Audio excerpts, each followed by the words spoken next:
Presiden Prabowo Subianto mengirim sinyal akan ada perombakan kabinet. Di acara HUT ke-102 NU, Prabowo menyebut akan menindak pembantunya yang bandel dan dablek dan akan menyingkirkan mereka yang tidak mau bekerja untuk rakyat.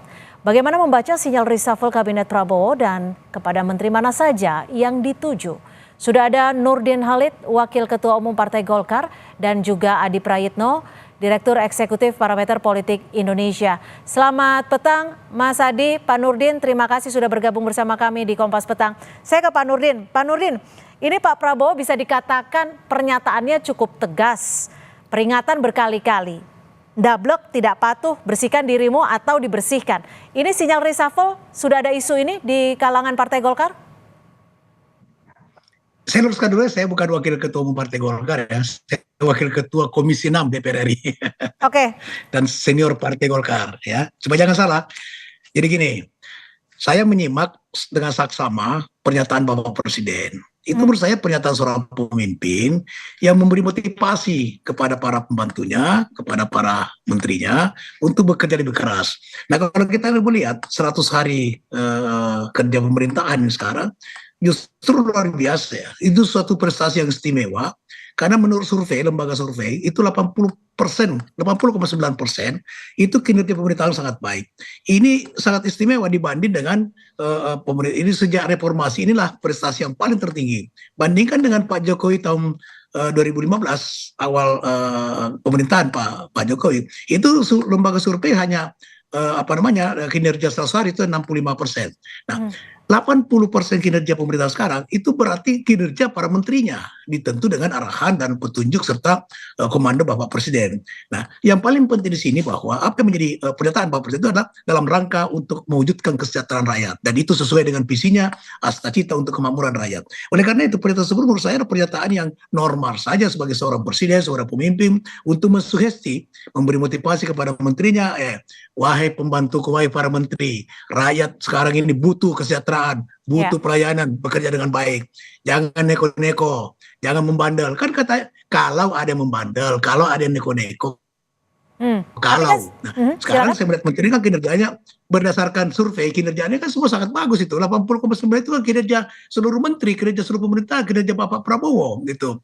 Jadi ini warning kepada para pembantunya, jangan neko-neko, jangan bandel, bekerja sesuai dengan aturan, layani kepentingan rakyat. Dan menurut saya menteri sekarang kinerjanya sesuai dengan survei maupun dengan pengamatan kita, ya khususnya menteri-menteri dari Partai Golkar. Saya mengamati betul. Tapi gini, saya mengikuti.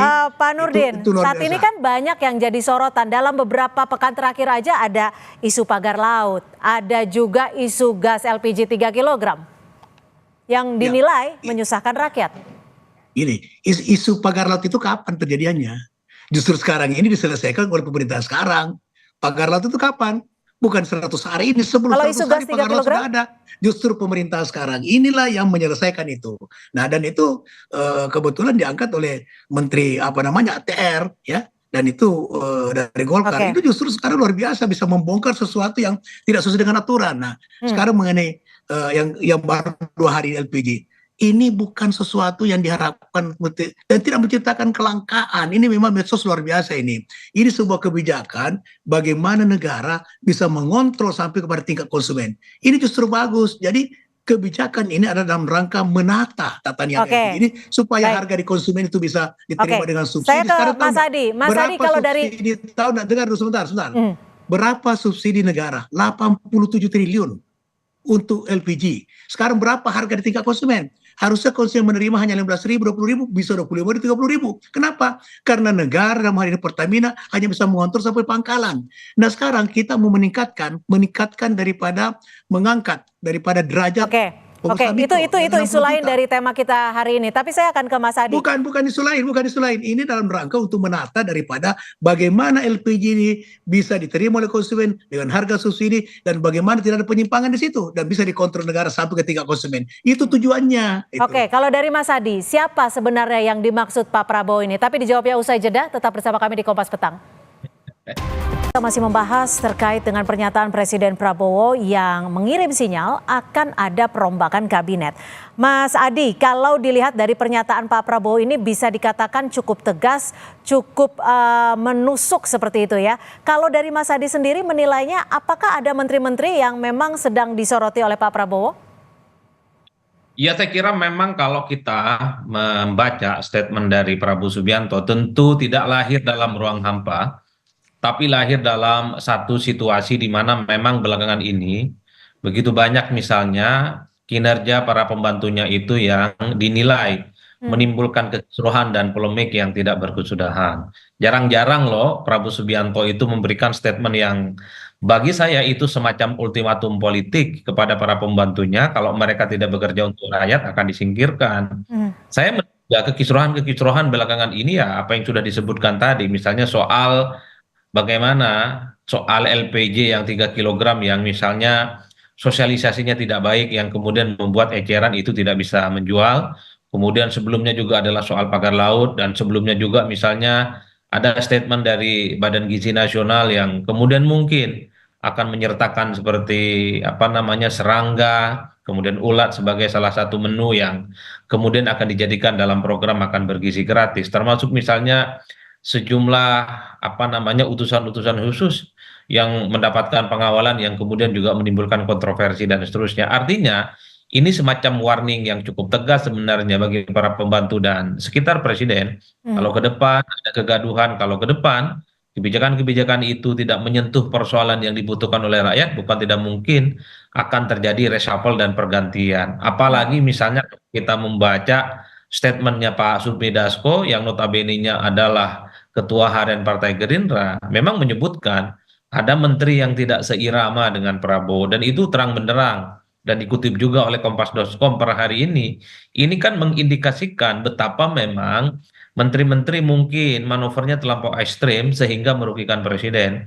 Apalagi misalnya terkait dengan tabung gas 3 kilogram beberapa waktu yang lalu, kan Pak Sufmi Dasko mengatakan itu bukan program presiden. Inilah yang sekira menjadi satu sinyalmen, bukan tidak mungkin pernyataan Prabowo itu adalah semacam intimidasi politik sebenarnya bagi menteri, jangan berbuat sesuatu yang justru merugikan presiden, merugikan pemerintah, dan Ya. tidak untuk perjuangan rakyat di masa-masa yang akan datang. Jadi jelas bagi Berarti kalau menurut Anda akan ada reshuffle dalam waktu dekat? kalau dalam hitungan cepat ataupun hitungan lambat saya tidak terlampau tahu pasti, tapi Prabowo itu kan sebenarnya memberikan satu diksi yang tegas. 100 hari kerja itu sudah cukup memberikan peringatan, 100 hari itu sudah cukup berbaik-baik. Hmm. Artinya apa ke depan kalau memang ada apa namanya menteri-menteri itu yang tidak perform, menteri-menteri itu yang kemudian tidak sesuai dengan ekspektasi, apalagi merugikan rakyat, bukan tidak mungkin dalam hitungan hari ke depan juga akan terjadi perombakan ya. Apalagi satu persatu menterinya Prabowo juga sudah mulai bicara, mereka siap sebagai salah satu konsekuensi kalaupun toh harus dievaluasi. Tapi bagi saya secara prinsip ini adalah semacam guidance bagi para menteri, hal-hal yang dianggap negatif, hal-hal yang dianggap kontroversial dan tidak berpihak kepada rakyat di masa-masa lampau, terutama di 100 hari kinerja pemerintah, Ya. itu jangan diulangi. Pak Nurdin, kalau disebut tadi oleh Mas Adi, ada menteri-menteri yang dinilai tidak seirama. Ada juga pernyataan Pak Prabowo yang disebut ini merupakan bagian dari intimidasi politik. Bagaimana Anda membaca dan melihat ini? Saya tidak tahu ya, yang mana dimaksud dengan tidak seirama. Saya yakin tidak ada menteri yang berseberangan dengan Bapak Presiden. Tapi Pak Dasko yang ngomong. Pembantu itu kalau, pakai bahasa kalau. Nah, ini dan kalau tidak ada gimana? Nah, kan Enggak. Maaf saya potong. Pak Dasko kan membicarakan bahwa program soal gas 3 kilogram itu tidak sesuai dengan program Pak Prabowo gitu. Programnya Prabowo apa? Pak Prabowo itu adalah bagaimana pelayanan kepada rakyat. Bagaimana kesejahteraan bisa tercipta, bagaimana tidak ada korupsi. Apa yang dilakukan oleh Menteri SDM adalah menata tata niaga LPG agar supaya subsidi itu betul-betul sampai kepada yang berkepentingan. Kepada siapa? Rakyat. Sekarang rakyat harusnya menerima harga LPG 15.000, harga bisa 20.000, 30.000 dan ini tidak bisa dikontrol negara melalui Pertamina karena sistemnya itu hanya sampai kepada pangkalan. Tidak ada maksud daripada kebijakan itu untuk merugikan rakyat. Justru bagaimana rakyat bisa menerima subsidi itu intinya. Nah sekarang di mana perseberangannya dengan Pak Prabowo? Nggak ada. Justru dijabarkan agar supaya Pak Prabowo mengenai kesejahteraan rakyat, pelayanan kepada masyarakat, tidak ada korupsi, artinya subsidi sampai kepada rakyat, sampai kepada konsumen. Nah sekarang ada tata niaga di sini, di mana tidak terkontrol negara. Bagaimana negara bisa mengontrol supaya subsidi bisa nyampe? Maka itu kemudian agen ini kan, apa kita tidak tahu kalau ada permainan daripada di pangkalan, permainan daripada aja kepada subagen. Kita nggak tahu itu. Dan itu tidak mungkin tidak terjadi. Oleh karena itu maka ini ditata agar supaya mekanisme penyaluran gas itu LPG ini sampai betul-betul kepada rakyat, kemudian tidak kalah pentingnya subsidi diterima rakyat. Subsidi bukan diterima oleh orang yang tidak punya hak untuk menerima subsidi. Dan ini program Pak Prabowo, yaitu jangan ada korupsi, layani rakyat dengan baik, ikuti apa yang menjadi kebutuhannya, dan itu yang dilakukan. Oke, tapi gini Pak Nurdin, kalau Pak Prabowo sudah mengatakan bahwa ini buktinya sekarang ada kelangkaan nggak hari ini?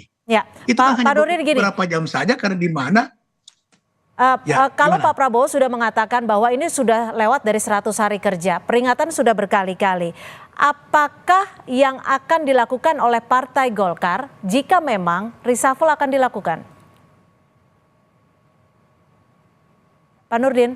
Saya belum melihat itu. Dan menurut saya Pak Prabowo, beliau ada seorang Pancasila sejati. Tidak mungkin segegabah itu dalam hanya baru kurun waktu 4 bulan reshuffle. Kecuali ada kesalahan yang fatal, ya, yang menimbulkan gejolak kekisruhan di mana-mana, ya, tidak bisa melayani kepentingan rakyat, kemudian ada korupsi di mana-mana dan sebagainya, itu baru bisa. Menurut saya apa yang disampaikan Prabowo ini ada motivasi, sugesti kepada para menteri untuk bekerja fokus sesuai dengan asta cita. Inti asta cita adalah kesejahteraan rakyat, dan itu yang dilakukan oleh menteri-menteri dari Partai Golongan Karya. Gimana Mas Adi, kalau Pak Nurdin menyebut bahwa tidak yakin terhadap reshuffle, menurut Anda? Ya saya kira siapapun presidennya di negara ini, reshuffle itu adalah sesuatu keniscayaan. Cuman yang menjadi tanda tanya apakah reshuffle itu dalam waktu dekat, dalam waktu sedang, atau akan berlangsung dalam waktu yang lama. Jadi bagi saya pernyataan Prabowo itu adalah semacam intimidasi pada para menteri-menterinya, wakil menteri, termasuk juga kepala badan. Kalau mereka itu kerjaannya adalah nyusahin rakyat, selalu menimbulkan kontroversi dan kegaduhan, ya bukan tidak mungkin apapun dia akan diganti. Dan saya kira dalam konteks itu rakyat akan mendukung penuh apa yang dilakukan oleh Prabowo. Karena saya kira secara prinsip rakyat adalah yang utama, sementara yang lain-lain itu memang harus dikesampingkan. Itu yang saya kira jadi guidance sebenarnya. Kalau memang selama ini ada menteri dan para pembantu Prabowo, di mana kebijakan-kebijakannya itu misalnya tidak sesuai dengan kepentingan rakyat, tidak dikonsultasikan, kemudian tidak sampaikan secara transparan, ya bukan tidak mungkin ultimatum itu bukan hanya sebatas ultimatum, tapi akan menjadi kenyataan. Dan ini saya kira berlaku kepada semua menteri dan kepada semua pembantu Prabowo di Kabinet Merah Putih. Kecuali. Nah, tapi kalau dari Mas Adi sendiri membacanya seperti apa bahasa komunikasi politiknya? Kenapa Pak Prabowo melemparkan intro ini? Tidak langsung melakukan reshuffle? Ya sebenarnya Prabowo itu satu hal, ini sudah melampaui 100 hari kinerja, maka tak ada cerita ke depan itu para pembantunya ini tidak mewujudkan semua mimpi-mimpi dan keinginan Prabowo yang dimana programnya itu menyentuh langsung rakyat. Program-program yang disebut dengan populis, kan kita tahu bahwa misalnya program makan bergizi gratis, kemudian soal pemeriksaan kesehatan bergratis, sebentar lagi juga akan dibangun 3 juta rumah. Hal-hal yang populis semacam ini tentu adalah sebagai upaya pembuktian bahwa Prabowo adalah pemimpin yang berpihak kepada rakyat. Nah, pada saat yang bersamaan kalau menterinya tidak seirama, kemudian menimbulkan kontroversi dan kegaduhan dalam membuat kebijakan, itu yang kemudian akan dievaluasi. Kan ini yang saya sebut sebagai ultimatum. Ultimatum itu semacam intimidasi, bisa dilakukan satu reshuffle, tapi juga bisa dipending reshuffle-nya kalau ada perbaikan-perbaikan dan penyesuaian yang diinginkan oleh Prabowo. Jangan-jangan menteri yang mungkin kena semprit ini di kemudian hari kinerjanya melesat, kinerjanya bagus, sehingga Prabowo juga akan membuat respect. Jadi inilah yang saya sebutkan bahwa ke depan setelah 100 hari kinerjanya tak ada lagi cerita tuh menteri dan pembantunya kemudian melakukan kegiatan-kegiatan dan manuver politik yang justru membuat wajah pemerintahan itu dipermalukan di depan. Baik, terima kasih Mas Adi Prayitno dan juga Pak Nurdin Halid sudah berbagi perspektif bersama kami di Kompas Petang sore hari ini. Terima kasih, selamat sore. Terima kasih. Assalamualaikum Mas Adi. Waalaikumsalam.